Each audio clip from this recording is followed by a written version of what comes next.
Video में हम discuss करने वाले हैं कुछ इंपॉर्टेंट क्वेश्चन जो कि हर एग्जाम के लिए इंपॉर्टेंट होते हैं, चाहे आप एनवीएस की बात करें, केवीएस की बात करें, DSSS की बात करें या फिर यूपीटीजीटी की। हर तरह के एग्जाम में कुछ ऐसे क्वेश्चंस हैं जो आते ही आते हैं, कॉमन होते हैं, तो वो क्वेश्चन आपके लिए बहुत इंपॉर्टेंट है, क्योंकि अगर आप वो क्वेश्चंस पढ़ते हैं तो वहां पर चांसेस ज्यादा है कि उस तरह के क्वेश्चंस आपको एग्जाम में मिलेंगे और उन क्वेश्चन के सही होने के चांसेस भी ज्यादा हैं। सो हम यहाँ पर कुछ क्वेश्चंस की बात करेंगे जो कि बहुत बार रिपीट हुए हैं और कई बार एग्जाम में पूछे जाते हैं। The very first one is the weight and diameter of a hockey ball.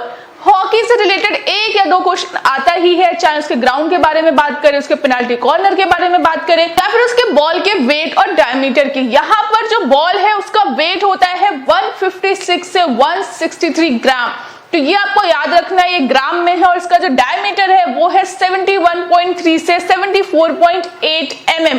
अगर आप इसको चेंज करेंगे तो यहाँ पर ये जो है अगर सेंटीमीटर में करेंगे तो ये हो जाएगा 7.13 से 7.48 सेंटीमीटर, अगर हम इसे सेंटीमीटर में लिखेंगे। हॉकी के ग्राउंड की बात करें तो वो होता है 100/60 यार्ड। ये क्वेश्चन कई बार एग्जाम में आया है, यूजीसी नेट के एग्जाम में भी ये क्वेश्चन पूछा गया था। Then the next question is the range of possible movement around a joint is called. So it is flexibility, और यहाँ पर बहुत सारे क्वेश्चन आपको ऐसे मिलेंगे कि फ्लेक्सिबिलिटी क्या है, स्ट्रेंथ क्या है, स्ट्रेंथ एंड्योरेंस क्या है, एक्सप्लोसिव स्ट्रेंथ क्या है, स्पीड क्या है, कोऑर्डिनेटिव एबिलिटी क्या है। तो यहाँ पर आपको इनकी बेसिक डेफिनेशंस पता होनी चाहिए। एक या दो क्वेश्चन इससे रिलेटेड आता ही आता है। स्पोर्ट्स ट्रेनिंग से जो क्वेश्चंस और आते हैं वो ये कि कोई भी टाइप ऑफ ट्रेनिंग के बारे में पूछ लिया जाता है, इस पर्टिकुलर ट्रेनिंग से कौन सा कंपोनेंट डेवलप होता है, या फिर इस पर्टिकुलर कंपोनेंट को डेवलप करने के लिए इनमें से कौन सी ट्रेनिंग कराई जाती है, या फिर जो कौन सी ट्रेनिंग है वो कब इन्वेंट हुई, उसको इन्वेंट करने वाले का नाम। तो इस तरह के क्वेश्चन आपके स्पोर्ट्स ट्रेनिंग से जो है वो बहुत आते हैं। फिर बात करें अपने नेक्स्ट क्वेश्चन की, that is the process of storing energy by forming ATP from other chemical sources is known as. मतलब बॉडी में जो एटीपी बनता है वो बनता है ग्लूकोज से, और ग्लूकोज से एटीपी बनने के प्रोसेस को हम बोलते हैं ग्लाइकोलिसिस। और अगर हम इसका उल्टा कर दे, यानी जो आपकी बॉडी में ग्लूकोज है उसको ग्लाइकोजन बनने का क्या प्रोसेस होता है, दैट इज ग्लाइकोजेनेसिस। इससे रिलेटेड भी क्वेश्चन कई बार एग्जाम में आते हैं कि जो ग्लाइकोजन है वो क्या होता है, या फिर स्टोर्ड फॉर्म ऑफ एनर्जी को क्या बोलते हैं, एटीपी क्या होता है। फिर बात करें नेक्स्ट क्वेश्चन की, दैट इज डेकाथलॉन। डेकाथलॉन से रिलेटेड क्वेश्चन अभी तक केवीएस, एनवीएस और आपके DSSS के लास्ट एग्जाम सब में आया है, मतलब ये आपके लिए बहुत ही इंपॉर्टेंट है। और यहाँ पर जो चीजें पूछी जाती है वो ये कि फर्स्ट डे और सेकंड डे इवेंट कौन कौन से होते हैं, या फिर ऑप्शंस दिए होते हैं और आपको ये पता लगाना होता है कि इनमें से कौन सा इवेंट डेकाथलॉन में नहीं होता है, और या फिर ये पूछ लिया जाता है कि उसमें से कितने से फील्ड इवेंट होते हैं और कितने ट्रैक इवेंट होते हैं। तो यहाँ पर जो डे 1 है उसमें होता है 100 metre long jump, shot put, high jump and 400 metre. फिर बात करें डे 2 की, तो यहाँ पर होता है 110 मीटर हर्डल जो कि बॉयज के लिए ही है।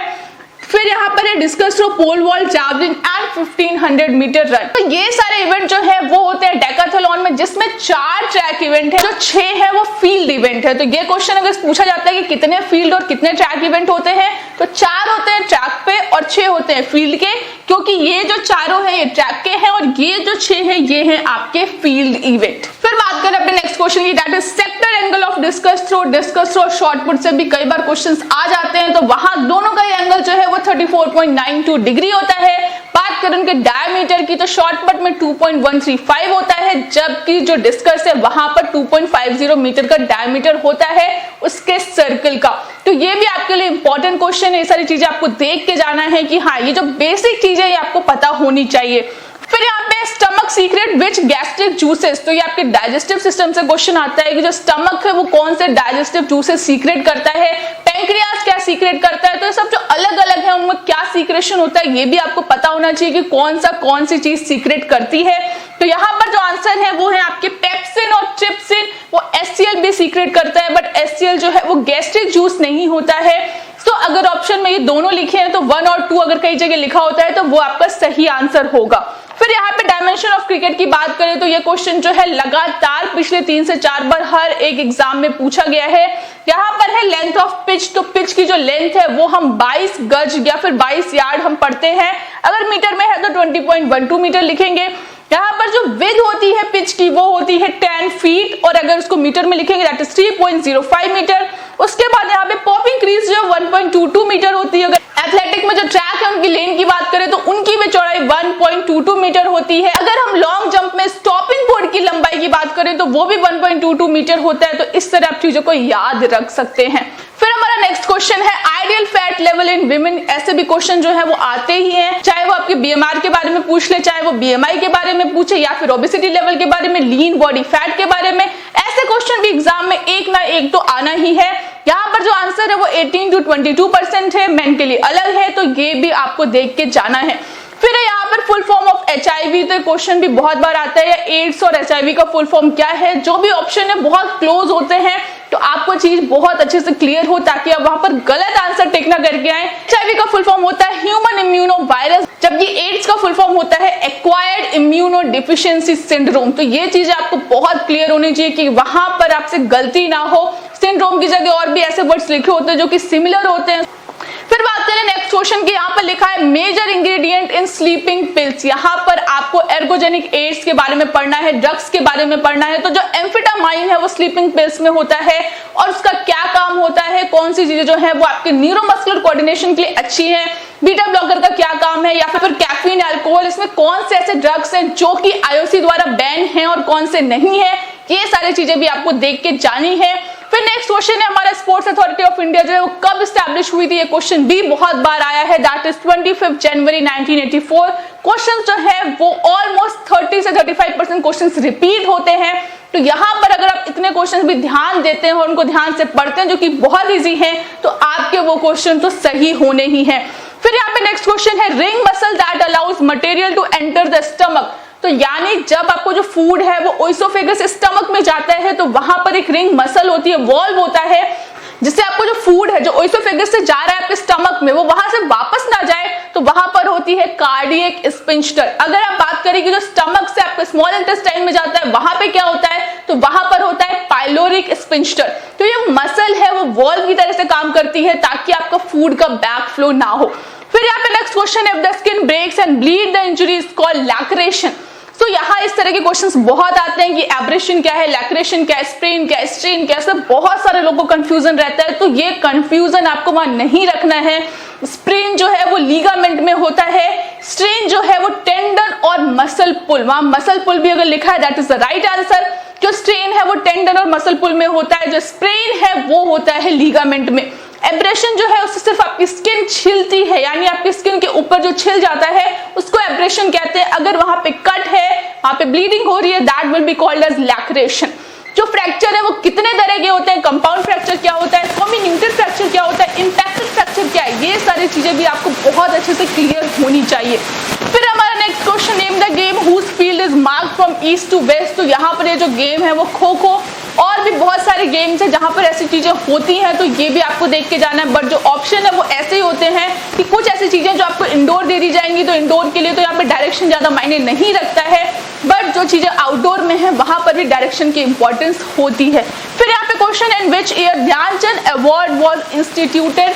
तो ये क्वेश्चन आपका एग्जाम में आना ही आना है। जो भी नेशनल स्पोर्ट्स अवार्ड्स है, 5 तरह के नेशनल स्पोर्ट्स अवार्ड जो इंपॉर्टेंट है वो कौन से ईयर में शुरू हुए थे। बात करें मार्कर ट्रॉफी की तो वो शुरू हुई थी 1956-57 में। अर्जुन अवार्ड जो है 1961 में शुरू हुआ था।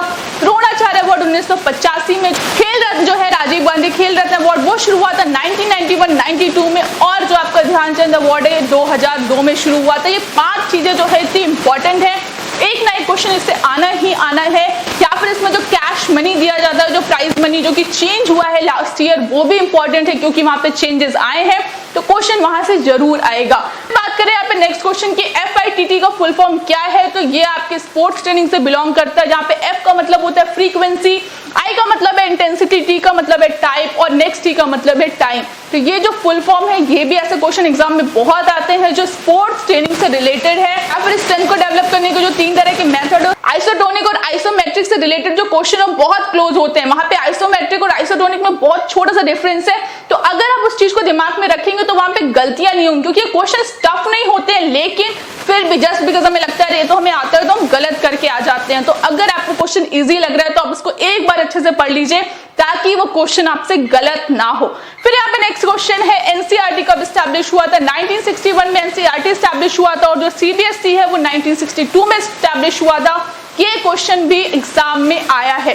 फिर यहाँ पे क्वेश्चन है कि लार्जेस्ट क्रिकेट स्टेडियम कौन सा है, क्योंकि ये काफी चर्चा में है, तो ये भी एक इंपॉर्टेंट क्वेश्चन है जो कि अहमदाबाद में, जिसे हम मोटेरा स्टेडियम के नाम से भी जानते हैं, वो इस समय का लार्जेस्ट स्टेडियम है जो अभी तक नहीं बना है। इसके पहले जो है मेलबर्न का स्टेडियम जो है सबसे बड़ा स्टेडियम हुआ करता था। तो ये है कुछ इंपॉर्टेंट क्वेश्चन, और ऐसे बहुत सारी छोटी छोटी सी चीजें हैं जो एग्जाम के लिए इंपॉर्टेंट है, जो कि बहुत ज्यादा टफ नहीं है, बट हम वो चीजें गलत करते हैं जस्ट बिकॉज हमें लगता है कि चीजें आती हैं और वहां पे हल्की सी कोई चीज पूछ ली जाती है इधर उधर करके और वो गलत हो जाता है। तो एग्जाम के लिए जो भी आप क्वेश्चंस पढ़ रहे हैं, जो भी चीजें पढ़ रहे हैं, उनको थोड़ा सा ध्यान से पढ़िए ताकि आप वो चीजें गलत ना करें जो आपको आता है। आज के लिए इतना ही। For such more content keep watching to my channel and don't forget to subscribe to this channel.